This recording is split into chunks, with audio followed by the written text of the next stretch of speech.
Welcome to the How to Be Awesome at Your Job podcast, the show where brilliant professionals share how to sharpen the universal skills required to flourish at work. Enjoy more career fun, wins, meaning, and money with your host, Pete Makaitis.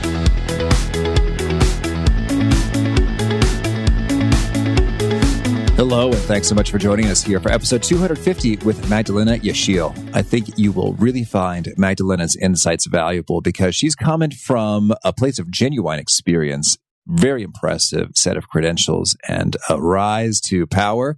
And she's going to share a lot of lessons learned along the way and that have appeared within her research as well as own experience. So you'll learn 1, what is the professional ask and why you should do it? 2, how to access and convey greater gravitas. And 3, tips for being heard better in meetings. So if you'd like to check out the show notes or the transcript or the links to items that we've referenced here, you can find that on over at awesomeatyourjob.com/ep250. And while you're at awesomeatyourjob.com, I encourage you to check out some of our handy resources. And one thing I might point you to today is the Gold Nugget email list. So if you are listening to this show while you're running or driving, you're unable to take notes, but you feel the urge to do so, we take those notes for you and send them to your inbox. Each day there is a new guest that has gone live. So you can sign up at awesomeatyourjob.com or by texting NUG, NUG, to 444-999. Now, here's Magdalena's story. Magdalena Yeşil is a founder, entrepreneur, and venture capitalist of many of the world's top technology companies, including Salesforce, where she was the first investor and founding board member. Yeşil is a former general partner at U.S. Venture Partners, where she oversaw investments in more than 30 early-stage companies and served on the boards of many. A technology pioneer, Yeşil founded 3 of the first companies dedicated to commercializing internet access, e-commerce infrastructure, and electronic payments. Here is Magdalena. Magdalena, thanks so much for joining us here on the How to Be Awesome at Your Job podcast. Thank you. I'm very excited to do this.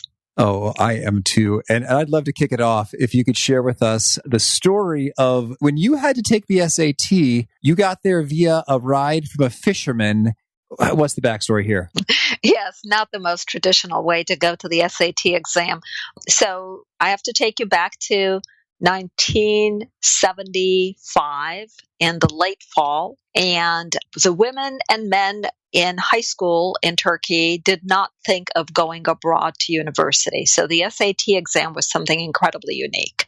I had never really heard of it, and I certainly had never seen a multiple choice test before.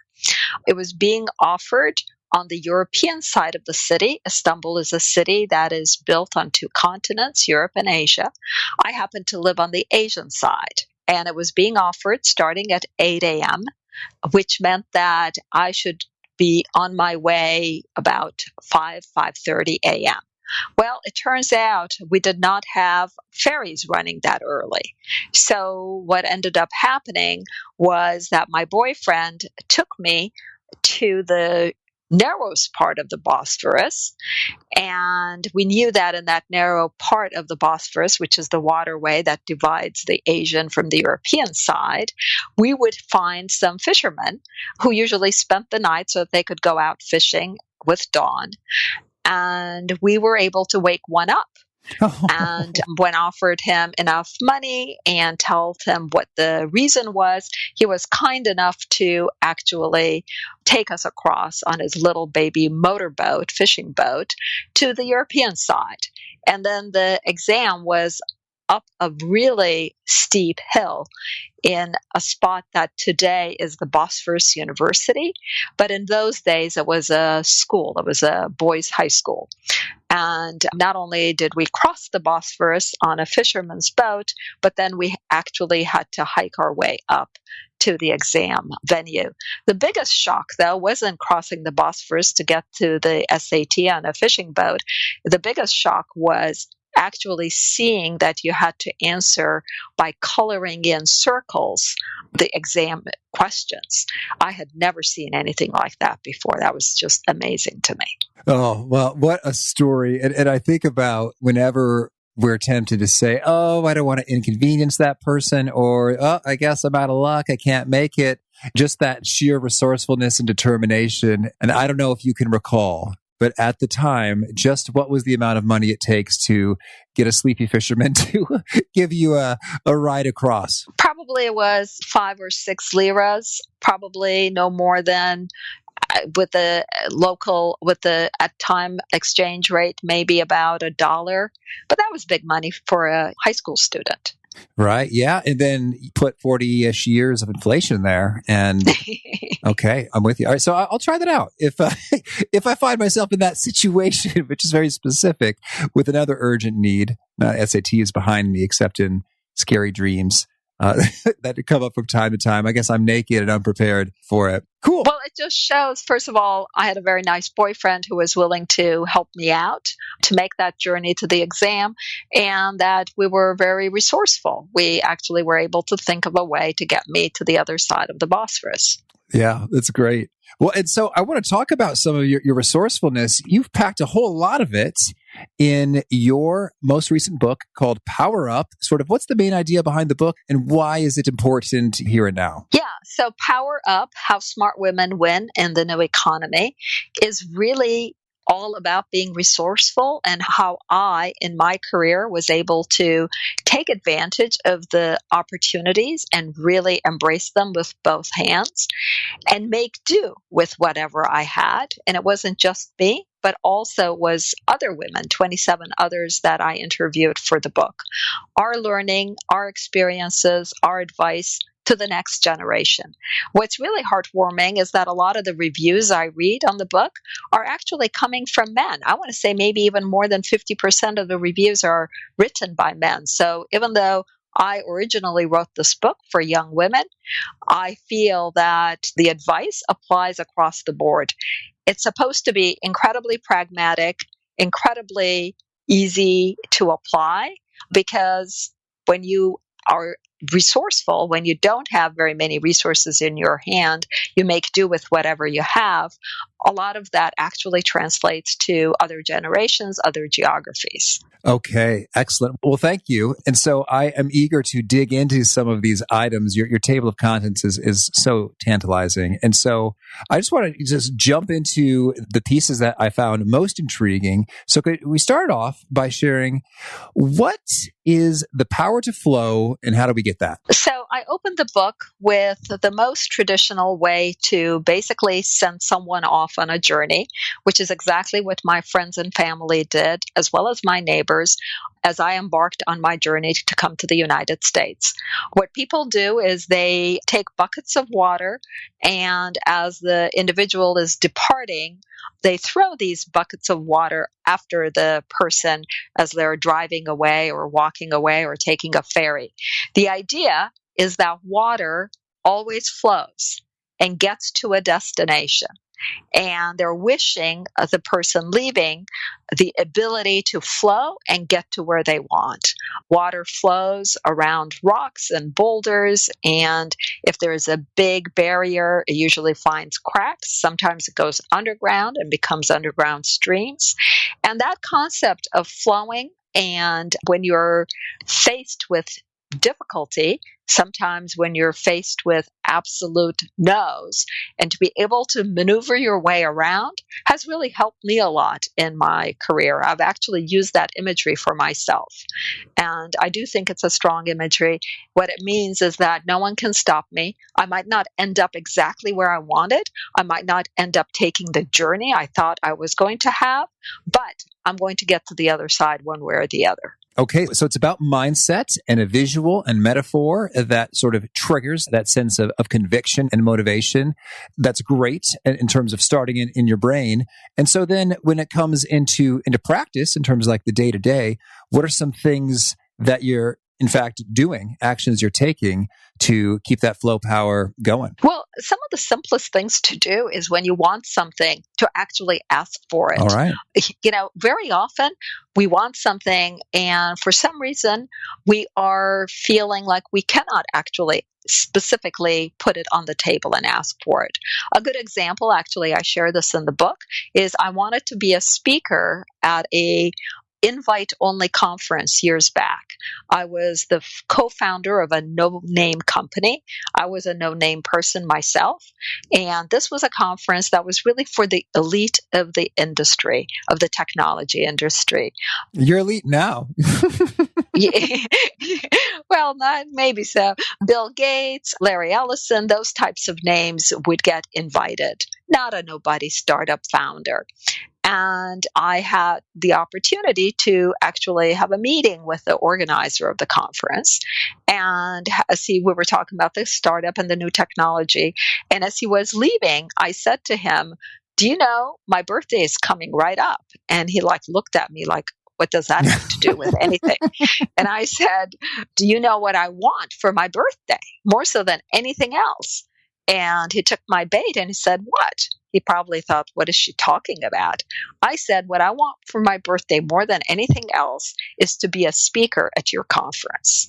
And I said that because I knew that I would never get an invite as a attendee. Mm-hmm. The only way I would get invite is if I could actually bring something of real value that would allow me to be a speaker.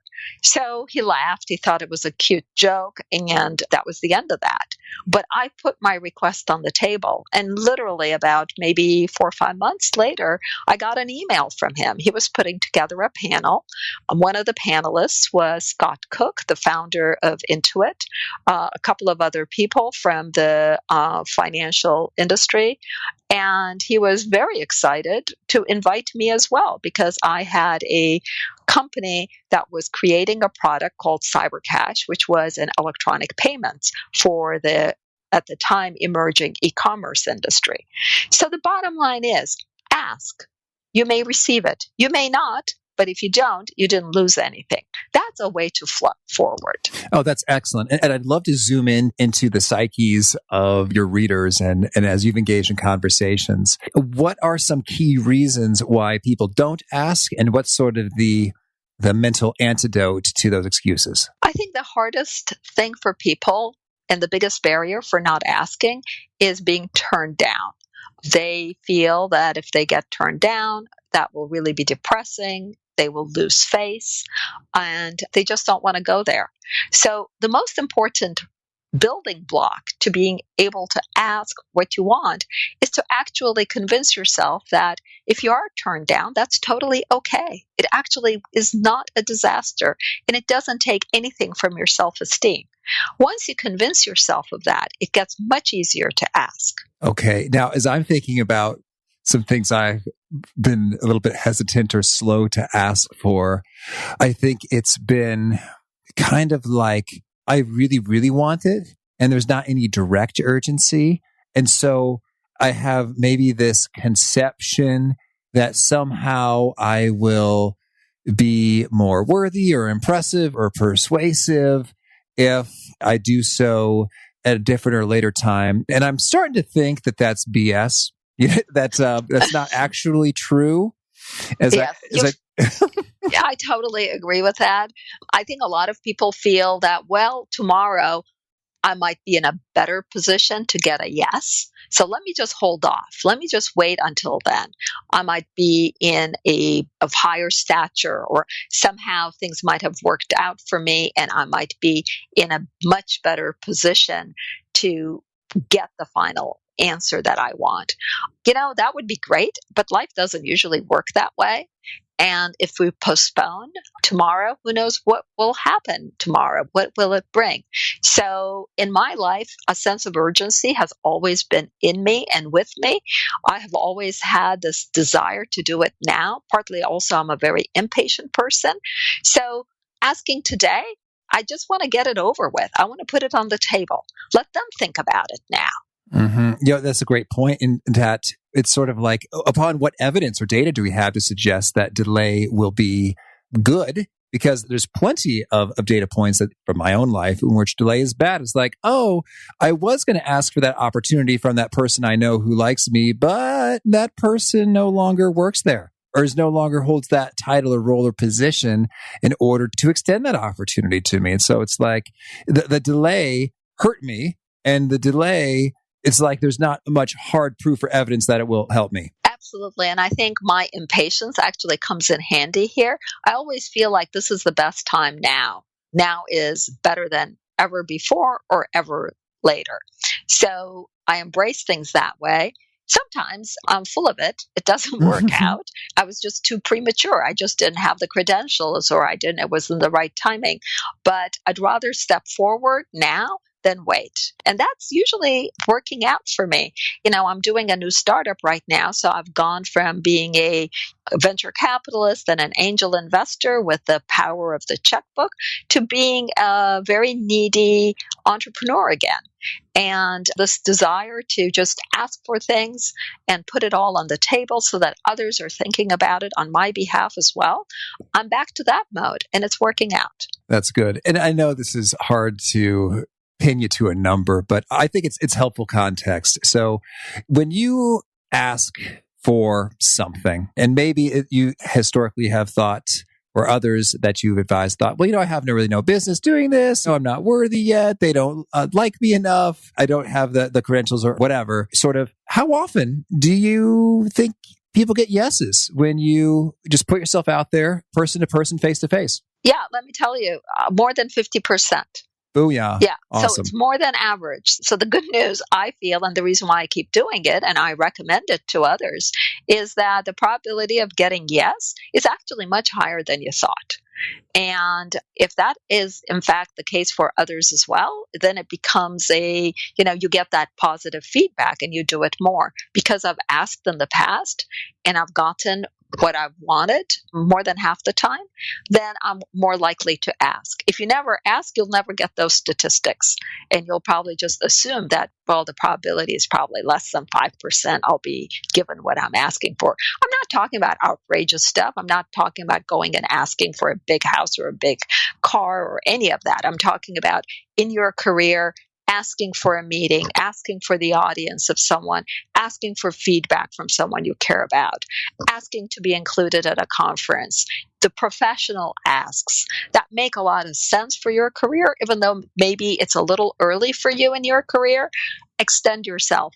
If you're not a VP of sales, act like you're a VP of sales. If you're not a director of engineering, act like you're a director of engineering. So have that chutzpah to go ask for what you really feel maybe in the future you'll deserve. Ask for it today. Oh, yeah, yes. That's so good. And I'm thinking about, I remember one time I met with someone who asked me just randomly, didn't know him at all, about when it comes to some advice about consulting or getting involved. And I said, oh, sure. So we chatted, and I noticed he had this detailed notebook of all the people he had reached out to and talked to. It's like, wow. I was like, could you tell me how often total strangers like myself have said yes and agreed to meet and chat with you?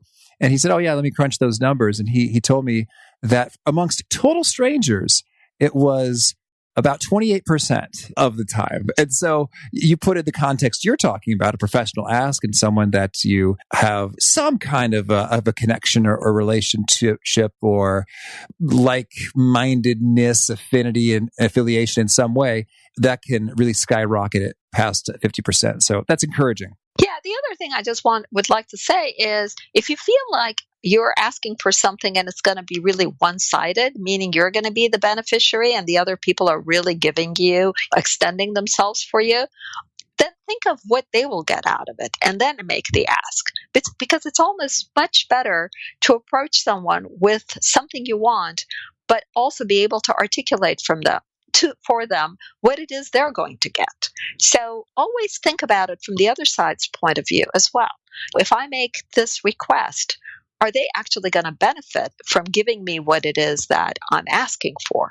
If you put it in that context, the probability of getting a yes goes up significantly. Perfect. Okay, cool. Well, now to totally change gears, I wanted to get your take on how one goes about developing gravitas. Okay. Well, gravitas is a word that I truly use over and over again, that I really feel has guided my career as a woman in technology. And it's a concept that I like to promote, especially for young women. What is gravitas? Gravitas is your dignity and your seriousness all combined together in the workplace. Okay. What it is the way you carry yourself, the way you dress, the way you make eye contact with someone when you first meet them and shake their hand. It's your openness, your friendliness, and yet your seriousness, your professionalism. Put it all together and you create a package which is basically communicating to the person across from you, I am just as serious as you. I mean to win just like you do. I am your equal, and I may be just a tiny bit better. That is a great place to start.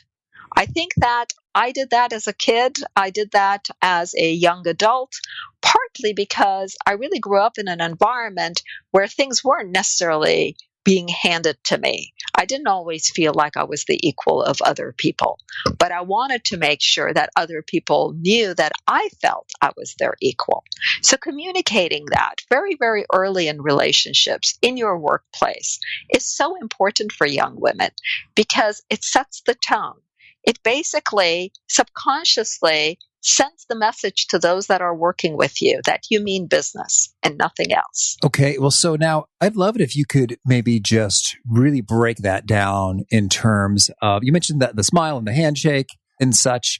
So, I mean, could you give us some examples that you see frequently in terms of gravitas conveying versus gravitas destroying behaviors you see time and time again as you meet and interact with people? So I think gravitas, let's just start with dress because that's the external packaging and it's easy to decipher what it communicates. I have my whole professional career, and you have to realize at 21 years old, I was a semiconductor design engineer in a semiconductor company back in the early 80s, and the world was quite different. I mean, technology industry was extremely male dominated, especially in semiconductors. I was the only woman almost always in my work environments. So for me, it was very clear that I had to communicate a real professional image. And dress actually says a lot about what your intent is, why you're there. I know that as we've gone to casual Fridays and then we've gone into casual dress, it has become the acceptable norm for dress has become much wider. And with that, actually, there's a lot of confusion on the recipient's end. So personally, for me, my dress going to work has looked very different than my dress on the weekends or my dress going out at night. My going to work dress has always been extremely serious, extremely professional, and I've always looked to see if I can dress as if I'm someone at a higher level in the organization than my current level. So as a young woman, as a 24-year-old, 25-year-old, I really wanted to look much more like one of those VPs. Now, happens to be there were no female VPs in my company, but there were female VPs in adjacent industries, other industries.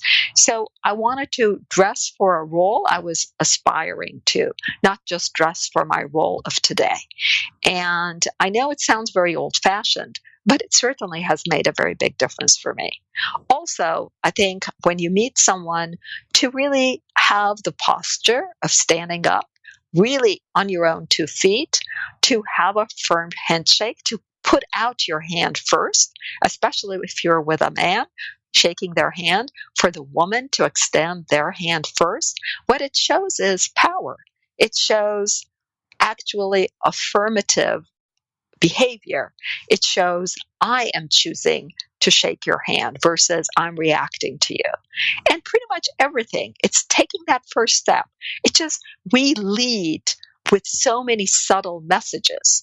And gravitas means that as a young woman, you are leading. You know what you want in that relationship, and you're taking charge. Okay. And so I'm thinking, we talk about so many subtle messages. I think a lot of it is even below the realm of our consciousness in terms of what we're doing and what we're putting out there. And yet, I think if you have that sense of belief, I guess I'm kind of thinking about like method acting here in terms of rather than an actor fixating on, okay, I need to do this with my eyebrows and this with my hands and this with my chest and sort of hitting a series of movements that they want to convey an emotion. Rather, they just get into the place where they're they feel that emotion. So all these Absolutely. things flow naturally. So I guess I'm thinking maybe a central sort of belief or attitude is, does someone really believe and feel that they are equal to the people that they're speaking with or engaging with, or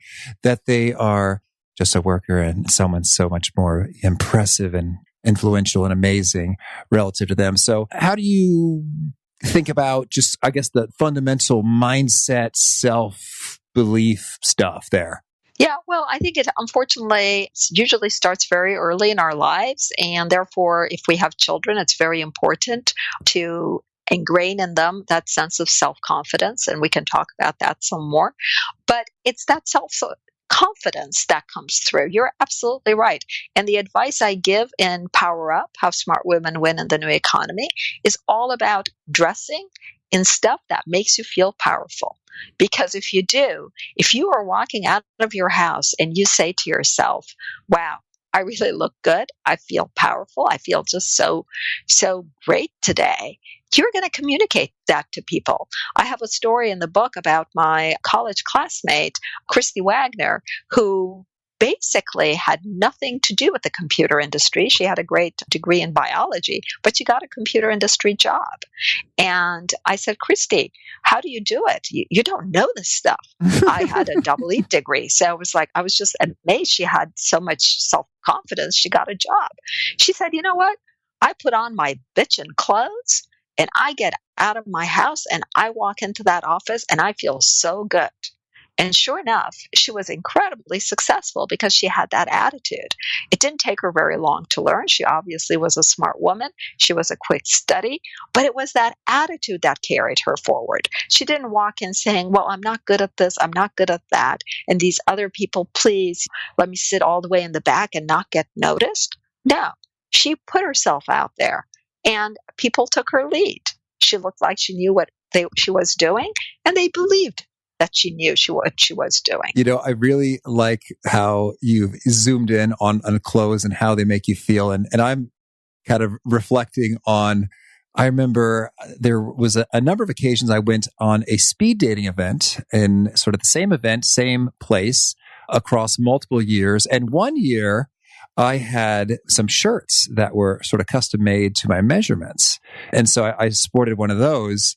And what do you know? That year, I had like 3 times as many women interested. And I think Isn't that the truth? Because you felt so great. Oh yeah. And I'm sure part of it was, hey, it looks good. But another huge part of it is that I felt a sense of comfort and confidence. And for me, I think when it comes to clothes, fit is really king. It's like, is it kind of pinching and tugging or billowing, or is it just, perfect? Perfect. Yeah. Yes. And the key is, of course, whatever it is for you, figure that out. Put on those clothes. See which clothes make you feel better. It might not be your clothes. It might be your hair. It might be something else. But whatever it is, embrace it. Because if you feel great about yourself, others will think the same. Yes. I also think it's really powerful to be able to reflect upon victory moments and accomplishments and achievements, and so that those are more top of mind than the times that you totally screwed up in a similar context. So any other quick tips on the confidence game?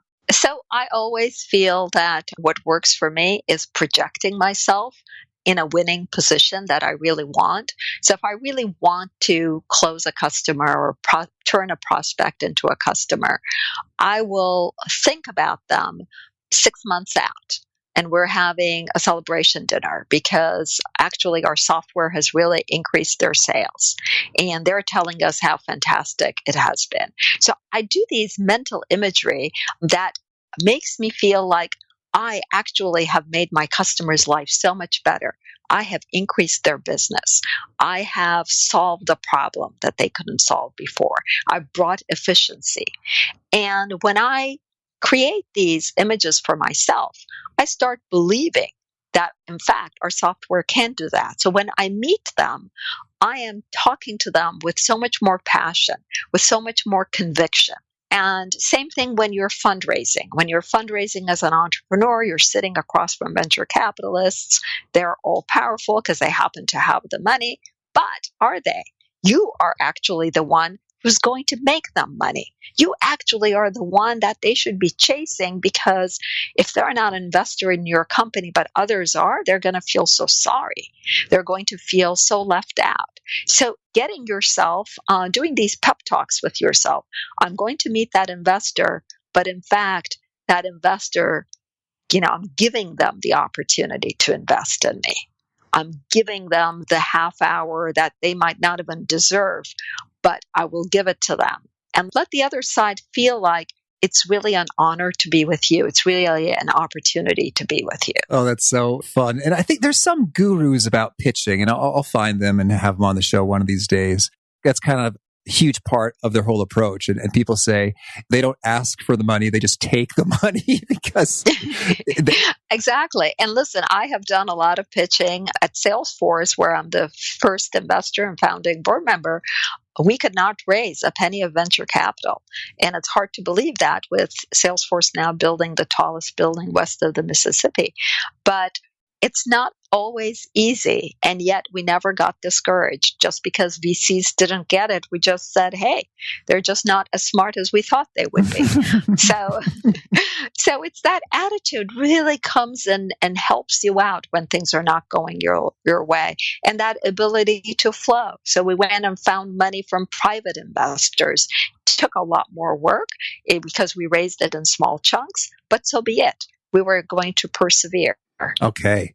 Well, once again, to dramatically change the topic, but I think there's probably some good overlap at the same time. I'd like your perspective on how can one be better heard at meetings. And I'm thinking about some scenarios where it's almost comical or enraging, where two people sort of say just about the same thing, and one is just sort of brush aside, and the other one is people sort of vigorously nod like, yes, this makes a lot of sense. I'm excited by what you've said. So what's behind that? How are you better heard there? Yeah, I'm going to address that. But before that, I want to say something else. And that is, if you're sitting in a meeting and you're thinking something, which we all do, but you're holding off on saying it, don't hold off. Say it. Because if you're thinking of a thought that you think the rest of the team should hear, this is actually value add to the group, but you're holding off, there's a chance every minute you hold off, there's a chance someone else will say it before you. Okay. So it's, again, comes back to that, be bold. So now rule number one is, if you think of something that you think is worthwhile in the meeting, don't just talk to hear yourself talk. You've got to have something to say that's really worthwhile. But if you think it's worthwhile, don't hold off. Don't be mincing in your head how you should be saying it and repeating it. Also, the more you think about a thought and try to say it just the right way, the less you're listening to whatever else is going on in the meeting. Right. So it's much better to get it out of your chest so that you can actually pay attention to what's going on. Now, number two, the question you asked me, and that is, you have said it, and the conversation continued as if no one even really heard you, or maybe someone said something.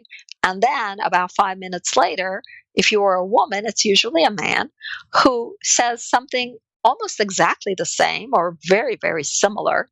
And people say, wow, that was great, Greg. Good for you. That's a very good observation. Now, what do? You sit there, usually just stew and feel so horrible, and really start saying, oh, life is so unfair. Women, we will never be able to have an equal chance to be heard. And, don't go there. Don't make yourself a victim. Instead, what I recommend you do is you say, Greg, thank you so very much for amplifying what I said a few minutes ago. And I really appreciate it. Thank you, because when I said it, the team didn't seem like they picked up on it. So I really appreciate you underscoring what I said. What did you do? You just took the credit back. You didn't get angry. You didn't get sour. You didn't start saying, oh gosh, I'll never get recognition. Look at this guy. He copied me. Okay. So the other thing that I say about meetings is, if you're kind of a timid person, and not everyone is as aggressive as sometimes these companies require you to be, if you're sort of on the timid side, find someone who can actually be your amplifier in a meeting. one of your colleagues. If you're a female, it's probably better to find a male colleague to be your amplifier. What do I mean by that? When you make a comment that is worthwhile, your amplifier would say, just like Magdalena said, I agree, and give you credit and repeat what you just said. That person just amplified you, gave you credit so that the rest of the team doesn't forget that was your idea, and put it back on the table when maybe you weren't getting as much attention to your point. An amplifier is such a great tool to use in your career. And you know what you do for that amplifier? You become their amplifier. You become the one that does it for him. And it's a symbiotic relationship. And especially if you're the timid one, you learn how to speak up to second your friends, your colleagues' ideas. And sometimes it's easier to second someone else than to come up with your original idea. So it's great practice for public speaking as well, speaking up in a meeting. Okay. So in your example in which you said, thank you, Greg, for amplifying what I said previously, I'm wondering if there are some sort of misbehaving professionals who are kind of credit stealing or just would feel furious if you sort of reasserted your claim to the credit for the idea in the meeting. Any pro tips on navigating those waters? So I think that if you have the right attitude, and if you are feeling like you are in control and someone maybe belittles you for what you said, or they don't give you credit, or they just actually still walk over you, that's okay. You'll do it again in the next meeting. And it's just a practice. You're not going to win each one. So you have to have some patience as well, that you're not always going to get the credit, but to hang in there and to make a practice of it. And over time, people will actually learn to listen to you because they'll realize that if they don't give you the time of day, you're going to come back and ask for it. And along these lines, I'm wondering about environments in which, sometimes Dr. Evil, who inquired, why must I be surrounded by idiots? I think there are times when there are professionals who are good and smart and sharp, and yet it's like both their bosses and their colleagues all seem, obliviously unaware of something that's just so clearly true and right and good and necessary.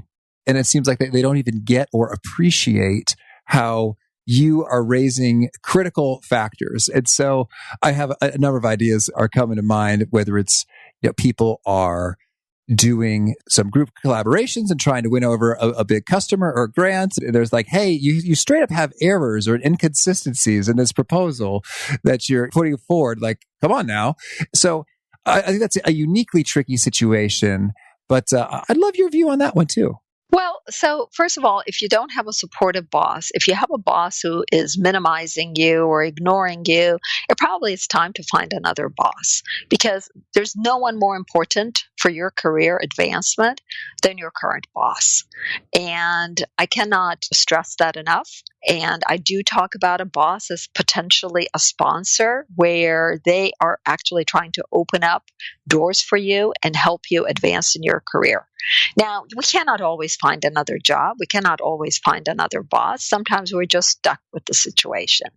And there, what I would do is I would pull my boss aside and say, what is it that I need to do to actually have you hear me better, to actually have you give me more credit? Because you know what? I work for you. If I win, you win. I'm here to make you look better. So how can we collaborate more? How can I actually really move your career forward? So if you put it always in terms of the other person, what can you bring to them? How can you make their career better? How can you help them get the recognition from the CEO? Then they'll actually listen to you because you're giving them a very personal reason to collaborate with you. Then it's no longer about you, it's about them. And then over time, they might actually start, confiding in you and coming to you, asking you to do certain things. So it's that level of collaboration with your boss and with some of the higher ups in the organization. If you think everyone that's around you is kind of an idiot and they just don't get it, you're at the wrong company. Okay. Got it. Well, Well, Magdalena, I think we could go for hours, but I might need to push fast forward a little bit. So can you tell me, is there anything else you really want to make sure to mention before we shift gears and hear quickly about some of your favorite things? Yeah, so I think the most important thing, and I open the book with this, is not being afraid to fail. Because if we are afraid to fail, we will never really be able to take risks. We're always going to go down to the common denominator. The ability to fail, to accept failure, and say, you know what, I'm going to probably fail multiple times before I get to where I want to go. That is really an important mindset.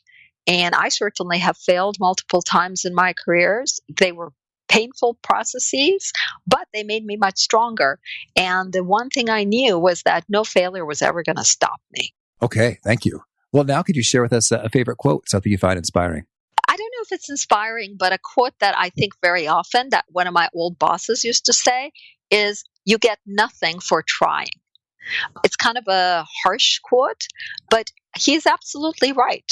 And the first time he said that to me, I was very taken aback. I get nothing for trying. Like Americans like saying, nice try, good try. But he said, no, you get nothing. There's no result. Okay, maybe you learned something. But so I often say to myself when I think about him, I have to get whatever I'm going after. Just that I tried and I didn't get there. It's okay. I failed. I'm not afraid of failure, but it is not a good try. It's the goal that I'm really after. Okay, thank you. And how about a favorite study or experiment or bit of research? Well, my favorite study is actually one that I did very many years ago when I was looking for a job and I couldn't find one. And I was trying to figure out how I could be an entrepreneur because I couldn't find an employer. I did the very first internet user study. And that really put me on the map. I actually got a speaking spot at a conference, at the very first internet conference. I presented, and I went from being a nobody to being somebody, and actually someone who got regarded as an expert. And then I found my co-founder for my first entrepreneurial company. So doing a user study in an area, you're going to learn a lot. If you can fund it yourself, great. If not, study up with others. But I do actually think conducting studies is a great way to gain expertise in some of the new fields that are emerging. Oh, thank you. And how about a favorite book? Alice in Wonderland. Thank you. And a favorite tool? My favorite tool ever is a smile. It really works. Awesome. And how about a favorite habit? Asking every day as I drive to work or as I commute to work on ferry or walking to work, whatever it is I'm doing, I always ask myself, if there was only one thing I could accomplish today, what would they be? What would that be? I want to every day establish the most important task for myself and then tell myself that I cannot leave that office until I've accomplished that. It's amazingly hard to accomplish even one simple task sometimes because the day gets so crowded and you become so reactive, especially if people are working for you and they're constantly coming to talk to you. So making that decision every day, there's one task, I have to get this done. It's the highest leverage. And if I don't get it done, I'm not leaving that office until I get it done. All right. And is there a particular nugget that you share in your book and speaking and working with folks that seems to really connect and resonate, getting them quoting it back to you often? I think the biggest quote I have gotten out of this book is people telling me that they themselves have started using the imagery of flowing, especially when things don't go well for them or they don't go as they predicted or wanted, that thought that, okay, I will find a way around this because I'm like water. You cannot stop water. It might stop for a little while, but then it'll become a roaring waterfall on the other side.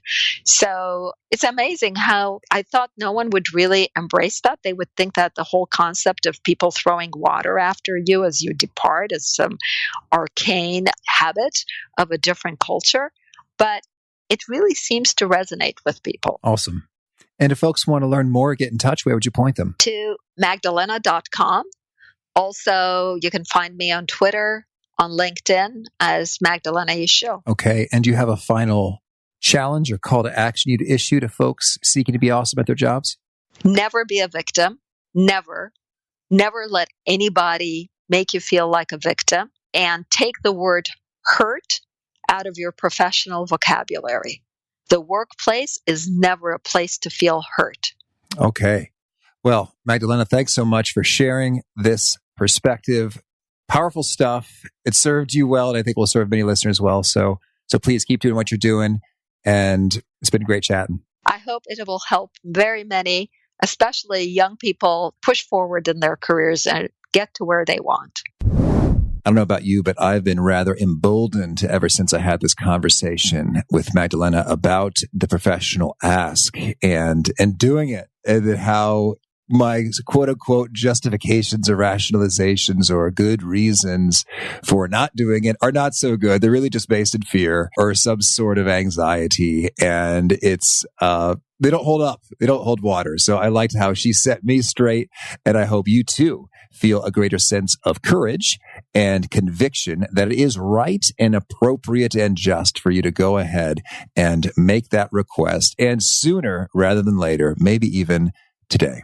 So if you want to check out the show notes or the transcripts or the links to items that we've referenced here, that's at awesomeatyourjob.com/EP250. And I hope you'll push subscribe if you haven't already. You'll catch our next guest. It is Mike Lewis. He is talking about when do you make a jump? If you're doing something kind of stable, kind of secure, and you have a dream that's a little less stable and secure, when do you actually take that leap? So I hope to catch you then, and peace. Thanks for joining us for today's episode. To get the most out of this conversation, visit awesomeatyourjob.com to find today's show notes, transcript, and infographic summary cheat sheet. For more entertaining professional skill sharpening, be sure to subscribe to catch the next episode of How to Be Awesome at Your Job.